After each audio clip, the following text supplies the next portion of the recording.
नमस्कार दोस्तों, ocean network में आपका स्वागत है। हरियाणा के लोगों को छोड़ कर के मुझे लगता है कि बाकी किसी को भी इस बात का अंदाजा नहीं था कि उनके मन में क्या है।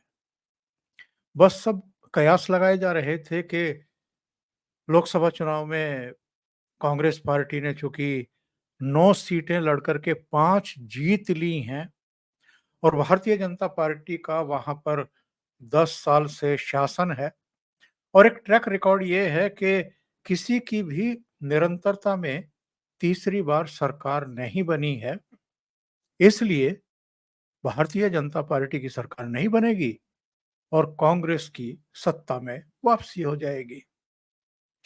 अब मुख्यमंत्री नायब सैनी बड़ा चटखारे ले लेकर के आजकल कांग्रेसियों के किस्से सुना रहे हैं कि रिजल्ट आने से पहले ही कांग्रेस के कई बड़े नेता तो जो सरकारी गेस्ट हाउस थे आकर के उनमें आसन जमा चुके थे और जब रिजल्ट आए तो फिर वो जलेबी के ऑर्डर और तमाम दूसरी चीजें वो सब धरे के धरे रह गए और कहाँ तो जश्न मनाने की तैयारियां थी और कहाँ मातम पसर गया।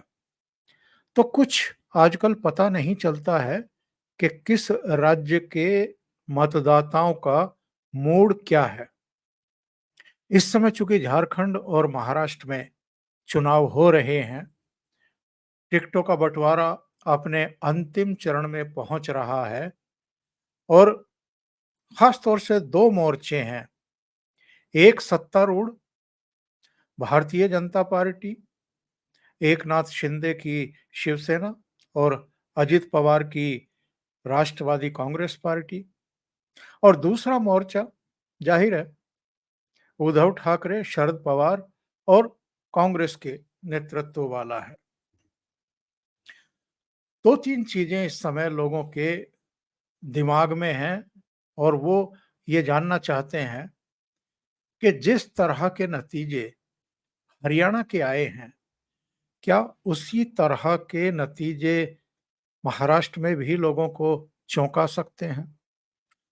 कई चीजें एक्चुअल में सिमिलर हैं। जैसे हरियाणा में लोकसभा चुनाव में भारतीय जनता पार्टी को 5 सीटों का नुकसान हो गया था। महाराष्ट्र में भी कई सीटों का नुकसान हुआ है, बल्कि काफी सीटों का नुकसान हुआ है।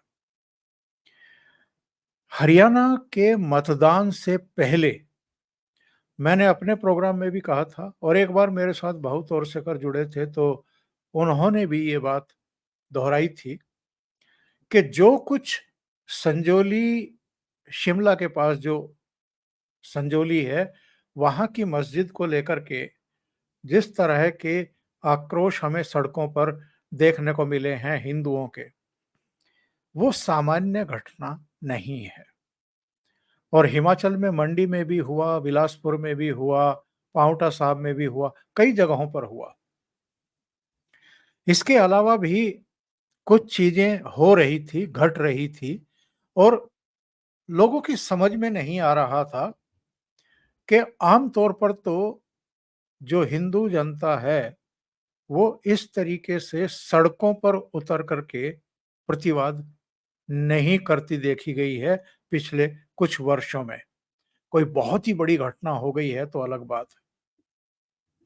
जैसे गणपति की प्रतिमा पर जो पथराव हुआ था सूरत के सैयदपुरा में, वहां हजारों की भीड़ रात में ही इकट्ठा हो गई थी। कई जगहों पर इस तरह की घटनाएं हुई थी। तब हम लोगों ने ये एक संभावना व्यक्त की थी कि जो कुछ हिमाचल में जो पड़ोसी राज्य है हरियाणा का, वहां पर हुई हैं घटनाएं, यानी हिंदुओं के आक्रोश की, उसका असर कहीं ना कहीं हमें हरियाणा के मतदान पर देखने को मिल सकता है। और वो हुआ, असर हुआ और ऐसा असर हुआ कि कांग्रेस तो 37 सीटों पर रह गई अटक करके और भारतीय जनता पार्टी को उतनी सीटें मिल गई जितनी पिछले 2 विधानसभा चुनाव में नहीं मिली। 2014 में भी उसको 47 सीटें मिली थी, 46 या 47 सीटें मिली थी और 2019 में तो घट कर के 40 रह गई थी। जेजेपी का सहयोग लेकर के उसको सरकार बनानी पड़ी थी। तो क्या ये जो घटनाएँ घट रही हैं, बांग्लादेश की घटना अभी पुरानी नहीं हुई है। वहाँ हिंदुओं पर जिस तरह की क्रूरता की गई है, जिस तरह का सलूक उनके साथ किया गया है, उनको घरों में घुस करके ना केवल लूटा-पीटा गया है, बल्कि हिंदू महिलाओं की अस्मत पर हाथ डाले गए हैं। जो वहाँ पर हिंदू बड़े पदों पर कार्यरत थे, उनसे जबरन इस्तीफे लिखवाए गए हैं। उनके धर्म स्थलों पर हमले किए जा रहे हैं, उनको कन्वर्ट होने के लिए बाध्य किया जा रहा है। कुछ हिंदू अफसरों को, यहाँ तक कि पुलिस अफसरों को काट दिया गया और सड़कों पर लटका दिया गया। इस तरह की घटनाएँ वहाँ पर हुई थी और इसका भारत के हिंदुओं के दिलों में एक आक्रोश है, एक प्रायश्चित भी है कि वो एक अलग देश है और कुछ मर्यादाएँ हैं, कुछ हमारी अंतर्राष्ट्रीय जो संधियाँ हैं, उनका उनकी कुछ गरिमाएँ हैं, तो उनके चलते हम लोग सीधे वहाँ पर हस्तक्षेप नहीं कर सकते हैं। लेकिन ऐसा तो नहीं है कि हिंदुओं के मन में इस बात का प्रायश्चित नहीं है या आक्रोश नहीं है। उनको जब भी मौका मिलता है, तो वो दूसरे तरीके से यानी लोकतांत्रिक तरीके से उसको ज़ाहिर ज़रूर कर देते हैं और वो हरियाणा में हमने देखा है। लेकिन इस बीच तो कुछ और घटनाएँ घट गई हैं साहब और अपने देश में घट गई है। एक तो बहराइच की घटना, जिस तरीके से वहाँ पर रामगोपाल मिश्रा को बहुत क्रूरता के साथ एक तरीके से गोलियों से भून दिया गया, हत्या कर दी गई और निर्मम हत्या हुई है। उसको लेकर के न केवल उत्तर प्रदेश में, बल्कि देश के दूसरे हिस्सों में भी एक आक्रोश देखा जा रहा है। तो ये जो बांग्लादेश में हुआ, ये जो बहराइच में हुआ और जो हरियाणा के परिणाम आए हैं, यानी हरियाणा के परिणामों का भी एक असर है, प्रभाव है और लोगों ने ये कहना शुरू कर दिया है कि चूंकि नरेंद्र मोदी पिछले 10 सवा 10 वर्ष से लगातार देश के लिए पूरे समर्पण के भाव से, अनुशासन के भाव से परिश्रम कर रहे हैं और केवल देश का ही सोच रहे हैं। ऐसे में जब तीसरी बार वो जनता के बीच में गए थे आशीर्वाद मांगने के लिए, तब उनको उतनी ताकत जनता की तरफ से नहीं मिली, जिसके एक्चुअल में वो हकदार थे, अधिकारी थे। अब बहुत सारे कारण हैं, कुछ छुट्टियां पड़ जाना, कुछ लोगों का घरों से नहीं निकलना, गर्मी के बहाने या दूसरी वजहों से, या मन में ये भाव आ जाना कि साहब उनको तो 400 सीटें मिल ही रही हैं, तो क्या ज़रूरत है घरों से निकलने की, क्या ज़रूरत है लाइनों में खड़े होने की। तो ये सारी चीज़ें जो हैं वो भारी पड़ गई। तो लोगों में कहीं न कहीं इस चीज़ को लेकर के एक प्रायश्चित का भाव है और वो अब राज्यों में ये दिखाना चाहते हैं कि हम जो लोकसभा में हमसे चूक हो गई है, गलती हो गई है, उसको सुधारना चाहते हैं।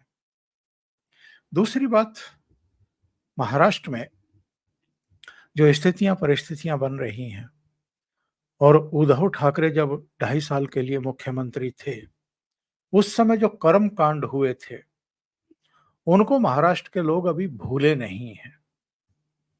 एकमात्र किसी चीज को लेकर के अगर वहां के लोगों में भारतीय जनता पार्टी के प्रति नाराजगी का भाव था, तो वो था कि अजित पवार को आपने अपने साथ क्यों ले लिया?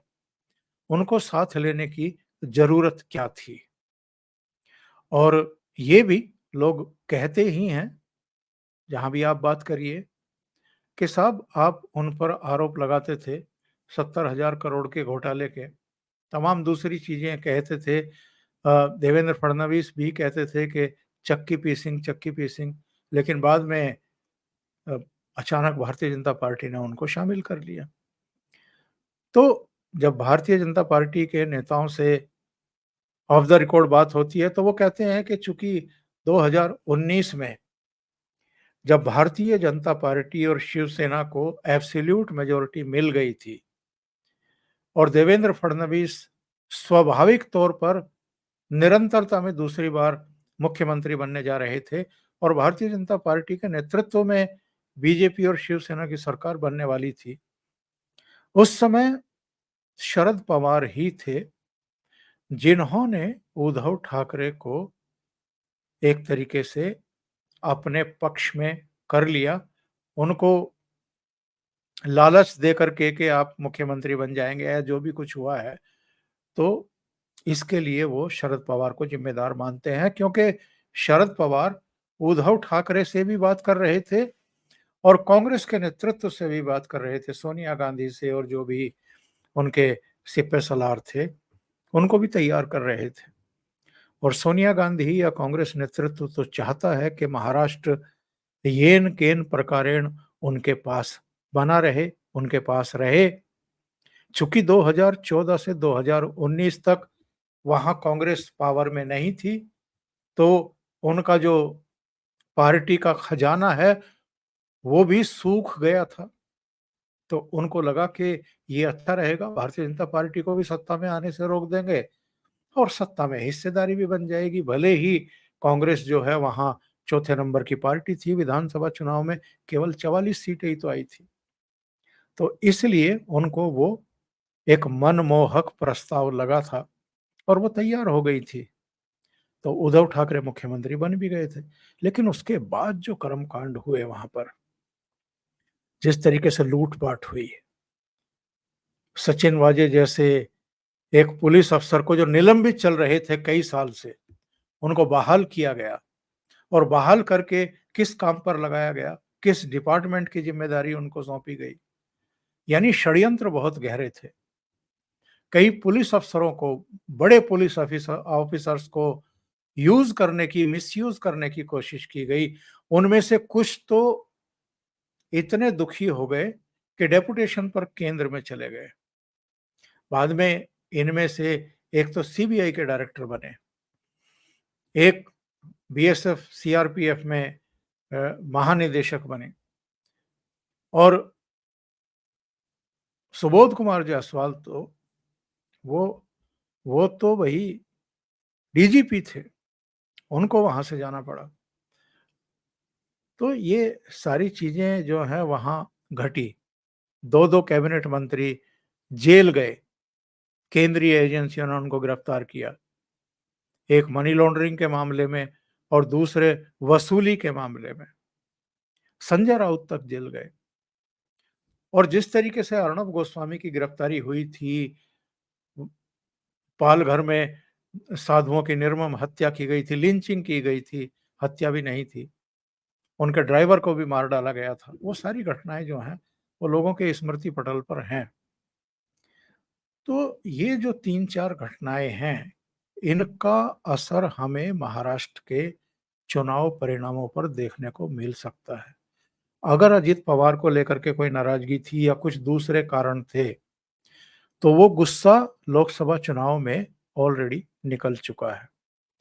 अब कहीं न कहीं महाराष्ट्र को इस बात का प्रायश्चित है कि जितनी ताकत हमें नरेंद्र मोदी को देनी चाहिए थी लोकसभा चुनाव में, उतनी ताकत हम नहीं दे पाए। और उसकी एक बड़ी वजह ये भी है कि जो मुस्लिम वोटर था और जो कांग्रेस का अंध समर्थक, एनसीपी का अंध समर्थक या उद्धव ठाकरे का भी जो बाला साहब ठाकरे के समय से जुड़ा हुआ उनके साथ समर्पित वोटर रहा है, वो भी एकजुट हो गया। इस वजह से भी चुनाव परिणामों में बड़े अंतर हो गए। और जितना परफॉर्मेंस करना चाहिए था भारतीय जनता पार्टी को, उतना बेहतर परफॉर्मेंस वो नहीं कर पाई। तो ये देखना बड़ा दिलचस्प होगा इस बार महाराष्ट्र के चुनाव में कि जिस तरह के नतीजों की उम्मीद हम हरियाणा से भी नहीं कर रहे थे और वैसे नतीजे वहाँ पर आ गए। निरंतरता में तीसरी बार वहाँ भारतीय जनता पार्टी की सरकार बन गई। क्या वैसा ही महाराष्ट्र में भी होने जा रहा है? खास तौर से महाराष्ट्र के जो हमारे दर्शक हैं, उनसे मैं ज़रूर आग्रह करूँगा कि वो आपके आस-पास क्या घट रहा है, किस तरह की बातचीत चल रही है और लोगों का पल्स क्या है, विचार क्या है, वो ज़रूर आप कमेंट बॉक्स में अपनी राय के रूप में अवगत कराएँ, मुझे भी और बाकी के दर्शक को भी। अभी के लिए इतना ही, बहुत-बहुत धन्यवाद। अगर आपको ये चैनल और इसके कंटेंट पसंद आ रहे हैं, तो लाइक करें, कमेंट करें, वीडियो को शेयर भी करें। अभी तक अगर आपने ये चैनल सब्सक्राइब नहीं किया है, तो सब्सक्राइब कर लें और साथ में लगे बेल आइकन को दबाना ना भूलें, ताकि आगे आने वाले वीडियो और उनके नोटिफ़िकेशन आप तक पहुँचते रहें। बहुत-बहुत धन्यवाद। नमस्कार।